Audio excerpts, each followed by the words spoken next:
Hello everyone, welcome back to the channel. This was not requested, but I saw it and one thing said she didn't have feet. I don't know. So I just thought, why not? I'm going to do it. This is Boston's Most Disturbing Unsolved Mystery by Lazy Masquerade. That was my stomach. I've got beer. Don't judge the beer, alright? Don't judge it. I needed to get something to get me from zero to nice and buzzed for these videos. Let's go.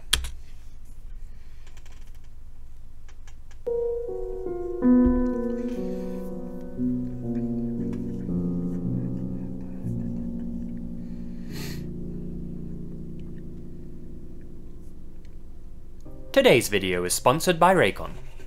If you're looking to settle back into a healthy routine this year,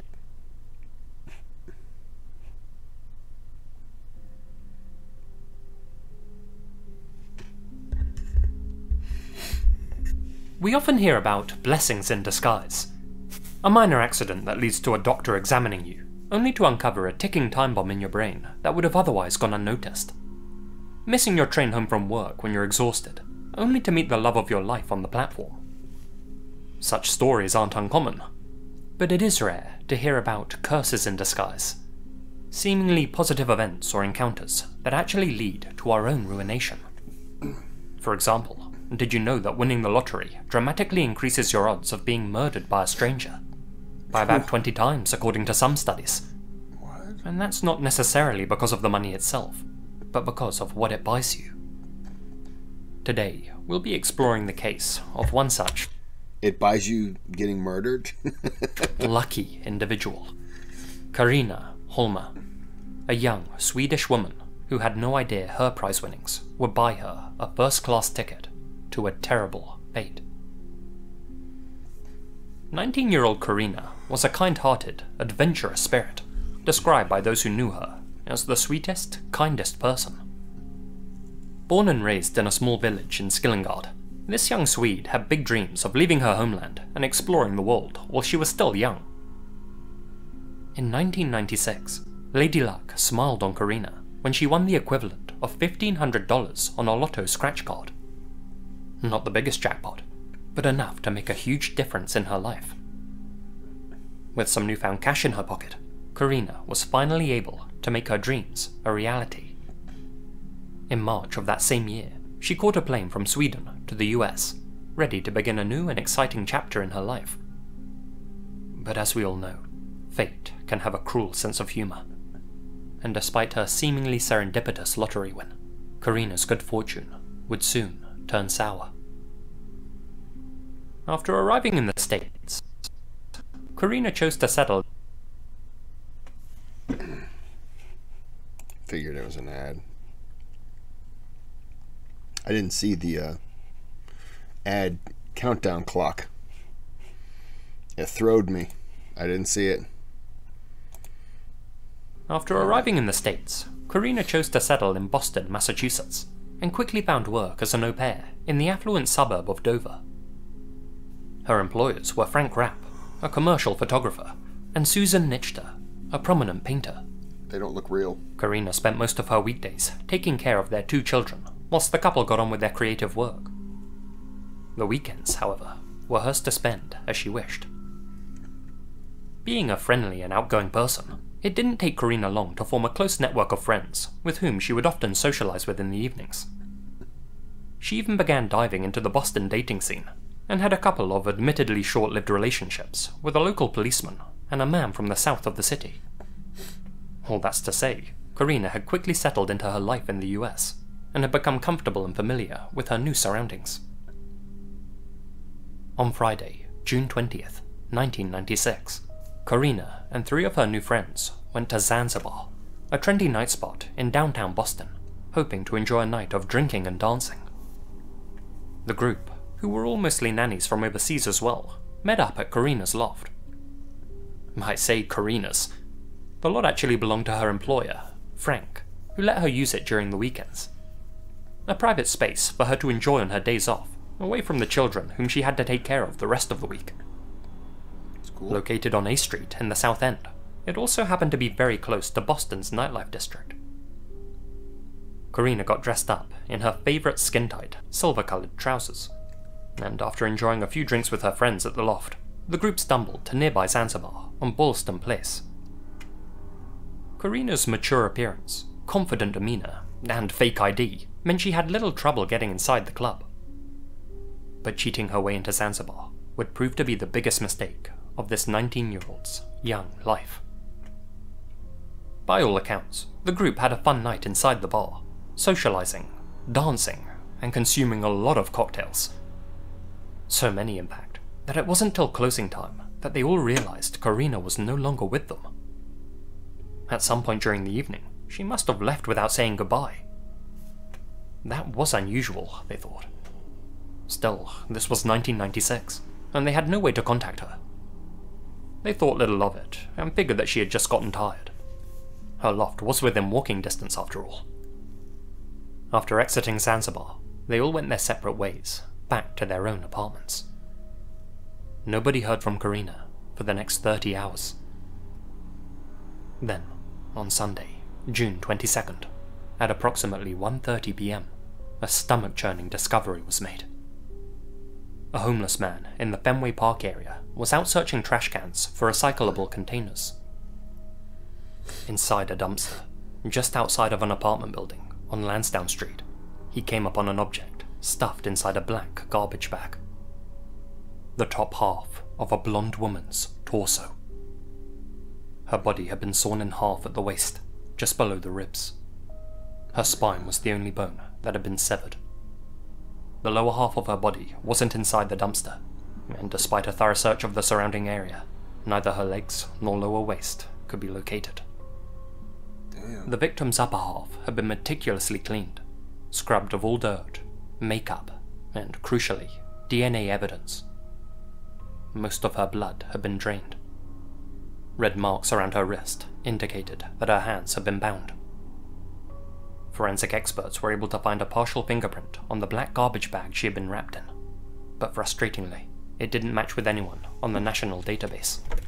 I hope that she was dead before the sawing took place, because that's got to be horrible. And clearly, if there's no blood there, she wasn't killed there. I mean, if she was in a garbage bag, she was killed somewhere else and then put there. Horrible. Local news stations quickly began reporting that a blonde woman's torso had been found near Fenway Park. The story caught the attention of Frank and Susan, Karina's employers. They tried contacting their Swedish au pair, but to no avail. They then contacted the authorities and told them that the remains may well belong to their nanny. And, unfortunately, they were right. The torso did indeed belong to Karina Holmer, the young woman whose new life in America had been cut tragically short.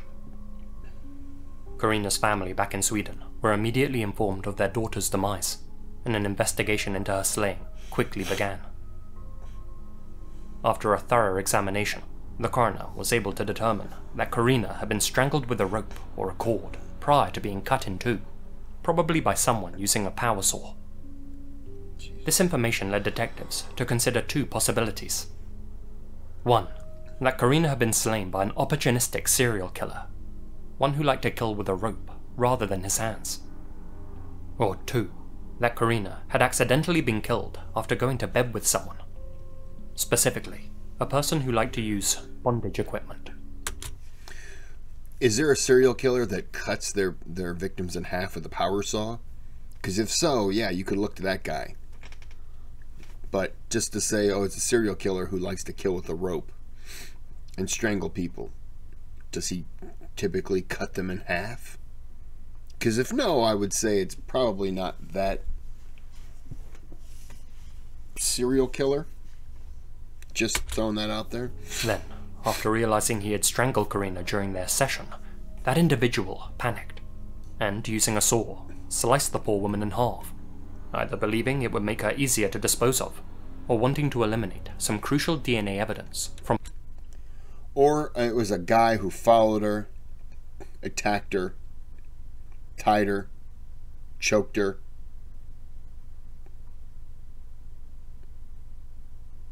He had to have gotten her somewhere where he could use a power tool, because you're not using a power tool in an alley.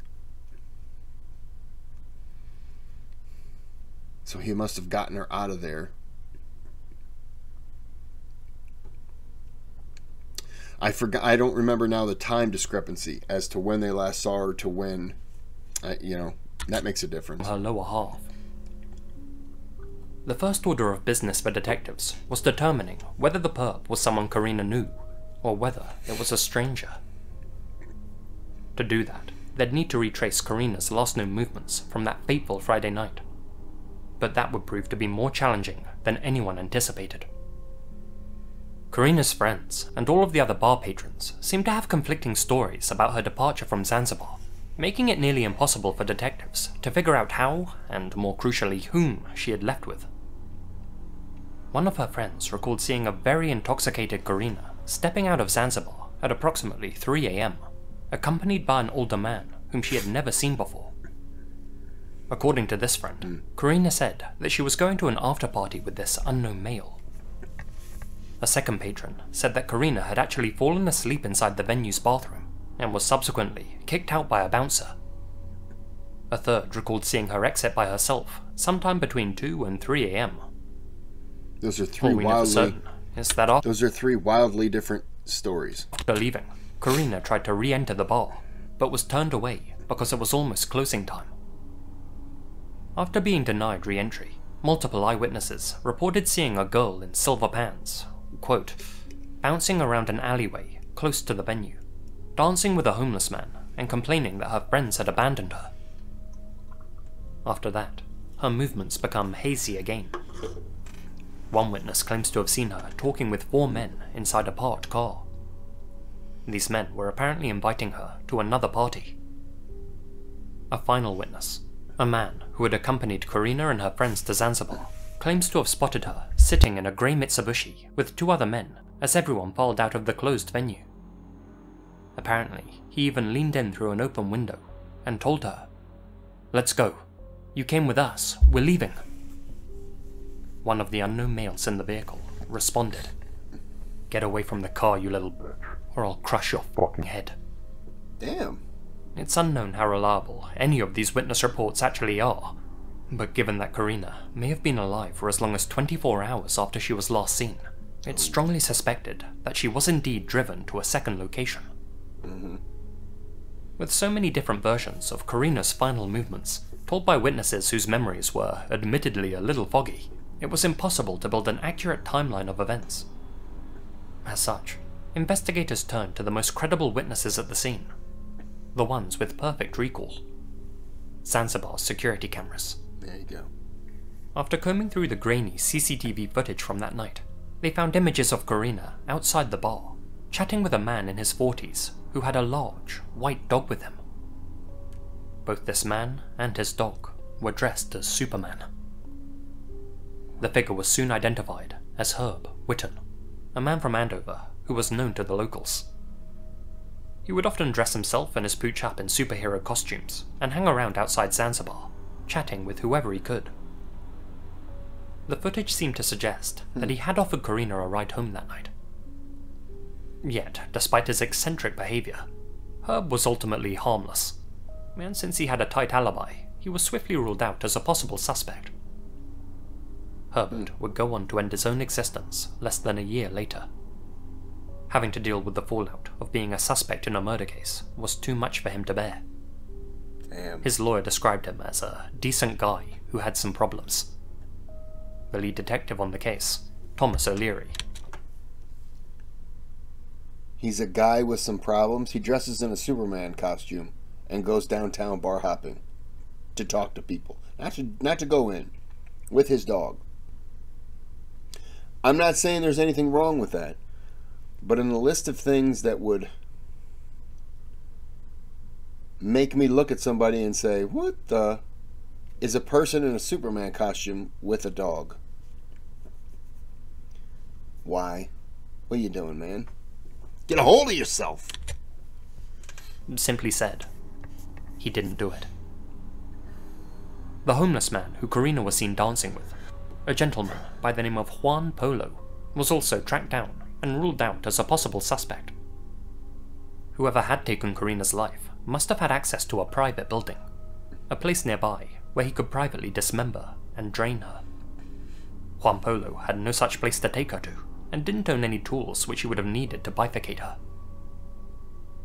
Unfortunately, the surveillance footage didn't turn up any further leads. Given this incident took place in the mid-90s, the footage from inside Zanzibar was very grainy and limited. Not to mention, there weren't any text messages for investigators to comb through for clues, no selfies to examine from inside the venue, no GPS signals to trace.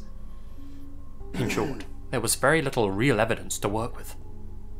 And not only were Karina's footsteps after exiting Zanzibar still a mystery, but the authorities didn't even know exactly where or when her life had been taken. With no crime scene, all they really had to go on were rumours and speculation. One thing detectives did learn during their investigation, though, was that Karina's life in the US hadn't been all sunshine and rainbows. In fact, the young woman was planning on cutting her trip short and moving back to Sweden that August.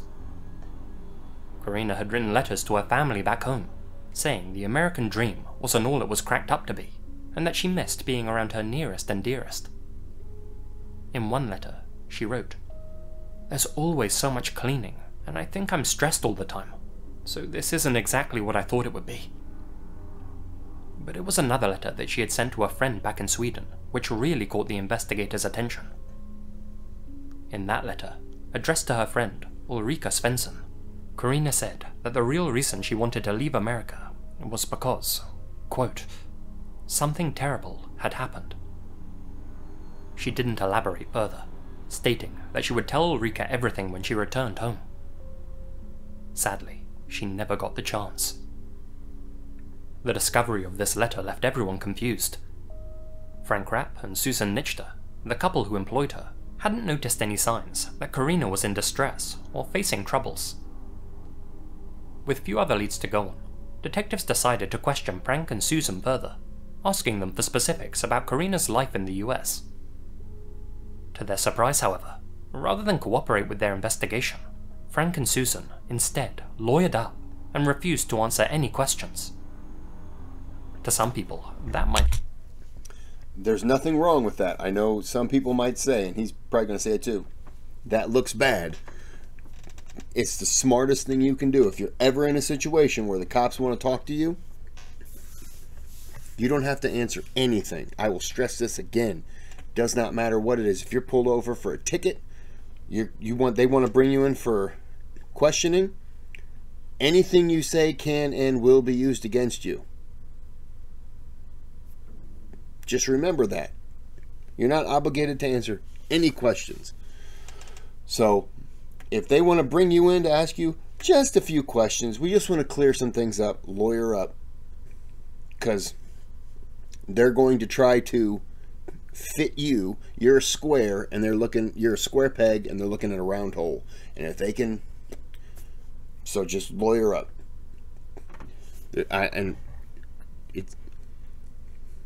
There are people who understand the way that they're going to talk to you like a lawyer would. And, and you can also say this, no thank you, I'm not going to talk to you now, but I could talk to you later. Just push it off. I reserve my right to remain silent. I understand I'm, suspect or not, but I'm uncomfortable with where this conversation could go. It's all you got, you're not obligated to answer anything. Sound like the sensible thing to do. Guilty or innocent. After all, even if you're innocent of a crime, if the cops consider you a possible suspect, it's wise to get a lawyer and protect yourself from being implicated. But other people think their reaction smells fishy. Nope. And their suspicions aren't without merit. Okay. Karina's male employer, Frank Rapp, had something of a reputation. Other young au pairs who had previously worked for the family described him as creepy, a sleazeball who had tried his luck on all of them. Many of them suspect that he may have made advances to Karina as well. Some have even speculated. I didn't hear a crime in any of that. that Karina's relationship with Frank may have evolved into more than just a professional one, and that Frank's decision to let her stay at his downtown loft on the weekends may have not just been for her benefit, but for his as well. No crime. Amateur investigators have theorized that Frank may have even gotten Karina pregnant. Not wanting such a scandal to ruin his marriage or career, he decided to have his Swedish au pair taken out, with her lower half being disposed of to destroy any potential evidence. Now that would be That's a crime. all, of course, purely speculative. But here's something that is genuinely suspicious. It was revealed that on... Oh, you son of a bitch. We blocked the sound, though. We don't have to hear it. Ooh, is that tea? Oh, goddamn. Is that tea? And it's Maker's Mark? The hell is wrong with me? I was going to say it looks like a delicious cup of tea. It was revealed that on Monday the 23rd, just one day after Karina's torso was found, that a dumpster behind Frank and Susan's house caught fire. Believing that the deceased's former employers may have been trying to destroy some evidence linked to the case, the authorities investigated the charred contents of the can. Unfortunately, everything inside had been completely incinerated, burnt to a crisp, and no meaningful evidence could be collected. They could have been burning papers or something like that. Possibly. Communications, maybe. But they weren't burning a torso, because you need to get really hot to be able to, disintegrate bone. This far have been an eerie coincidence? Or did the family that Karina worked for know more about her demise than they were letting on? As I mentioned, the wife, Susan Nichter, is a painter. A website displaying some of her artwork is still up and running to this day, and a couple of the pieces on it are curious. Like this piece, which she titled Messenger, which depicts a blonde-haired woman being approached by an angel, one that resembles her husband, Frank Rapp. Another piece, this one, has the eerie title, Girl in Can. Given where Karina was found, that's a bit of an odd choice. Levitation Lasso depicts a woman with a rope that looks more like a saw bisecting her at the waist. Another painting, which has since been taken down from the site, depicted a shocked-looking man carrying the upside-down remains of a woman. In the shadows, another figure is seen consoling the man. Now, Susan may have simply been drawing inspiration from her late employee's story, and these paintings shouldn't be taken as some sort of admission of guilt. But the parallels between these paintings and the case are, at the least, disturbing. It's important to note that neither Frank nor Susan have ever been formally charged in connection with Karina's slaying. The final suspect that web sleuths like to bring up is Karina's former boyfriend, the aforementioned Boston cop. From what I can gather, the authorities did look into this man and determined that he wasn't a suspect. But it is worth noting that Boston PD were notoriously corrupt in the 90s. Could they simply have been protecting one of their own? A jaded ex-partner of Karina's who wanted revenge. One who could hide behind his badge. With no details, I could see them being protective if it was something involving the police force. But I don't think they're going to be protective against one guy who decided to go out and kill his girlfriend. Just because. They're not going to sit around and go, oh no, it's fine because he's a cop. I don't see it that way. If it was hiding evidence or something like that, sure, they'd all get around that. Because they've all got something to lose. Now it's just, it's just Fred, or whoever his name is. About him online. It's hard to say one way or the other. Sadly, like so many cases from this pre-internet era, or at least the era before the internet truly took off, there's just very little information available, and even less people discussing it. And just like with so many other cases, without any real evidence to work with, Karina's case didn't just go cold. It froze over. We're no closer to knowing who took this young woman's life now than we were 27 years ago.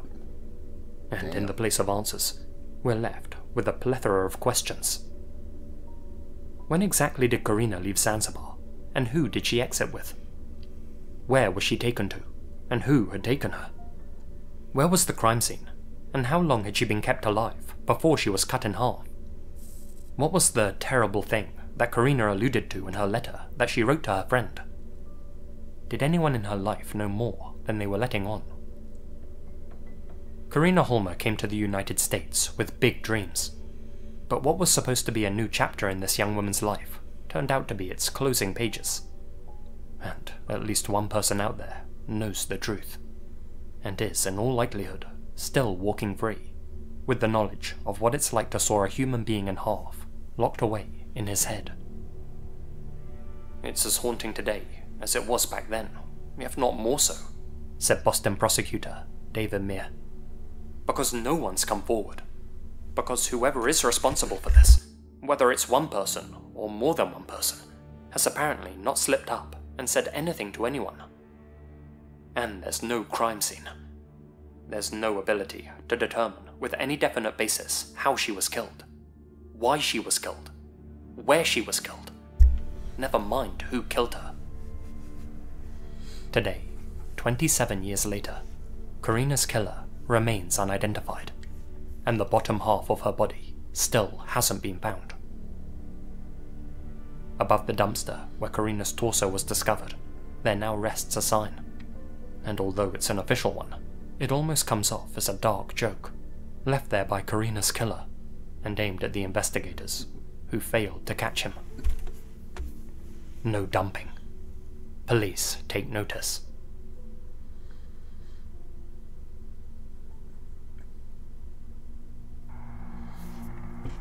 Damn. 27 years. How old was she when she died? She was in her early 20s? No, she wasn't. She wasn't old enough to drink yet. 19? Damn. All right. Well, this is a real joy of a video to watch, wasn't it? Trying to drink, trying to keep my buzz going, and this just brought me down, man. All right, like and subscribe. And have a good day. Have a good night.